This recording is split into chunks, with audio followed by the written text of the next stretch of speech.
simplysimplestamping.com. I am back with another 2-minute Tuesday tip for you. Today, we're going to be talking about your Stamparatus and how to do the hinge technique. I absolutely love using my Stamparatus for this technique because it allows me to create, for instance, with this, I can do hello all the way down the card, and I know it's going to be perfectly straight every time. I'm going to start there in the upper right-hand corner. Let's go ahead and secure that. I'm going to ink up the word hello. We're going to bring that over, give it a nice little back rub, and there's our first image. Now, this is what I mean by the hinge technique. Do you see how that lifts right off?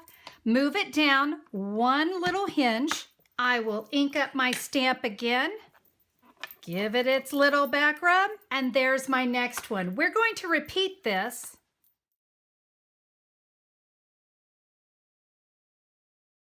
When I come in with the last one, I knew it would come off the paper, so I used some of the small grid paper so that I didn't get ink all over my Stamparatus.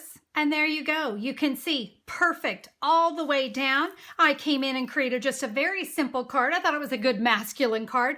Guys, this technique can be done with so many stamps. Here's another card I did with the hinge technique. I used the vertical greeting stamp set. So I think you can see just about any stamp is going to work wonderful with the hinge technique. Guys, the Stamparatus is such a multi-purpose tool. I know you're really going to enjoy it if you don't already have one. If you'd like to order one of your own, head over to simplysimplestamping.com and you can order right there. Guys, thanks so much for being a part of today's video. We'll see you next time. Bye-bye.